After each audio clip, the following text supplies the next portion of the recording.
would you like to give a few names or like about some people or some schools that you think are legitimate, or like how would you describe them? Because as we talked about last time, there was a book that came out recently that was co-written with James Carville, so like the Meisner estate, which lists a bunch of teachers.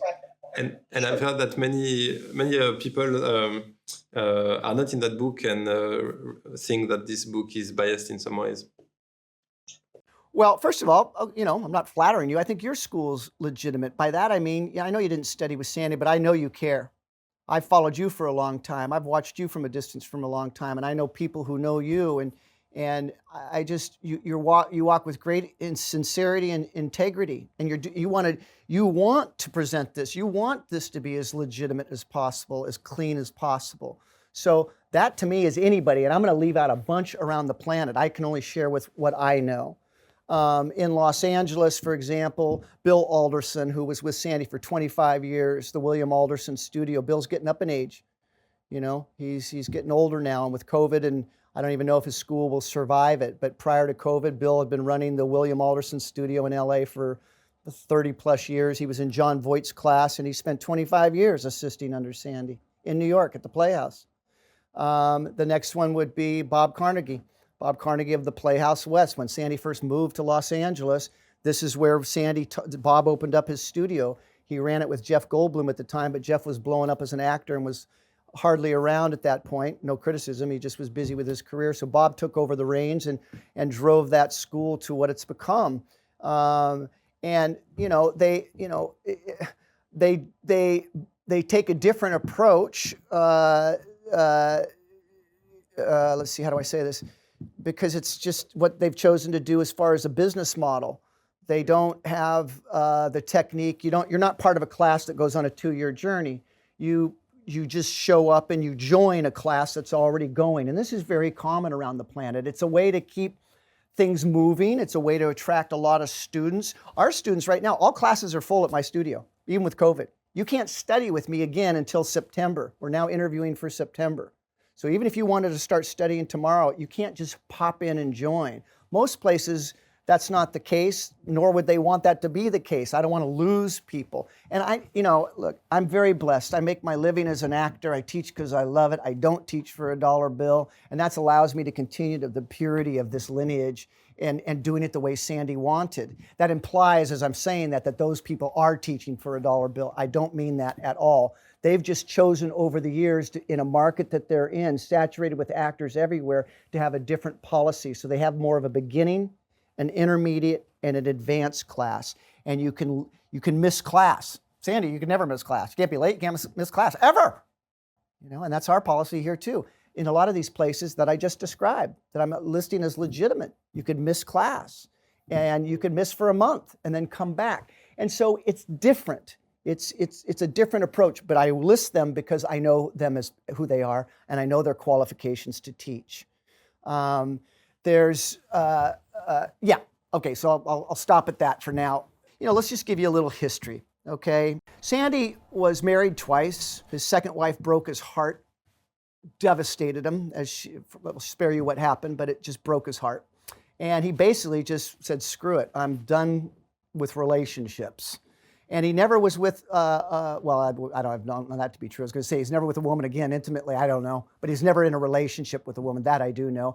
And eventually, a guy named James Carville, who was a student of Sandy's in the 60s, they became friends and then lovers, partners. And so that's where you hear that that's who Sandy's partner was for the next 30 plus years of Sandy's life, Jimmy Carville. And I'm just going to say it. Here it comes. Here we go. Jimmy was, you've seen certain relationships that are, when they're unhealthy, one of the partners can be very jealous and protective. And that was Jimmy. Jimmy was, the teachers I mentioned earlier, Bob Carnegie, Bill Alderson, but I remember John Voight, Sidney Pollack. All these people would say they don't even go around Sandy anymore because of Jimmy. Sandy one time said to me, "Where did everybody go?" I said, "Who, Sandy?" And he goes, he started rattling off names. And I told him, I go, "Sandy, he makes it hard for me to come to the house. You know, he's a gatekeeper. So Jimmy, in my opinion, was had a lot of insecurity and ego. God bless him, he's doing the best he could, but he was living in this big man's shadow, and the older Sandy got, the more protective he got. And when he saw, and this, Jimmy had dedicated his life to Sandy and supporting him from behind the scenes, like a great partner can do.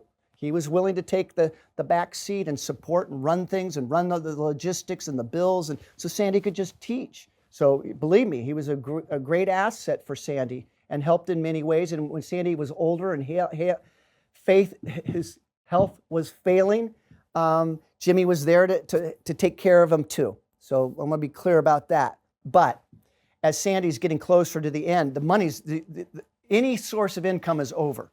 There's no retirement plan. There's no, Sandy taught till he couldn't speak another breath. He was never retiring. But when he stopped teaching, there went the source of income. And so Jimmy started, as he saw that approaching, he opened the James Carville Sanford Meisner School of Acting in Los Angeles. A year before, Sandy had asked me to head up this vision. He wanted to create a place for his now LA graduates to have a place to continue to work and grow. Similar to the concept of the Actors Studio, he wanted a place for his alumni to stay in game shape while in Hollywood, both his current students that just graduated, and he also wanted to keep the program going. And he asked me if I would be willing to take the reins of this. And at that meeting was Bob Carnegie and myself. And Bob said, I can't help in any way. I've got my own school to run. It would be a conflict.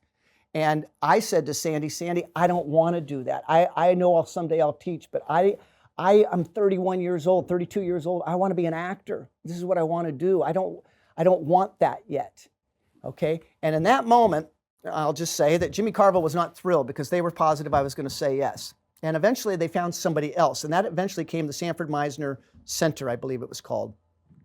But prior to that, and so they went to New York and they found somebody that would be willing to come out and take that position and and create a relationship. I don't know what the contract was. I don't know what the agreement was for this person to be the head of their school, but there was an arrangement made. Eventually that arrangement, after Sandy passed, it blew up. And Jimmy pulled his support of that school. And he lent that support to another teacher, ironically, somebody who assisted under this guy. I don't know if you want me to name, you can name, you can fill in the details. Well, is that Martin Barter, right? Yeah, Martin is the guy that they found in New York to come out and do this. And I've never met him. Our paths have crossed over the years. I'm sure he's a fine man and teacher. And he certainly got a chance to spend some time. He'd already been teaching back east when they found him. And so they plugged him in and he took over and built that up. And I don't even know what it's doing these days. But one of his students, I think was assisting under him. His name was Alex Taylor. They had a falling out. And when that falling out happened, he established a school and Jimmy went to him and through his support. And Alex was marketing himself as the only teacher in the world who has the blessing of the Meisner estate. And this was a way for Jimmy to continue to get a source of income by throwing his support to a situation. Okay. Now there's somebody who's teaching and I don't know all the details, I've just heard about this, but he's teaching, he's giving Meisner teaching certificates online.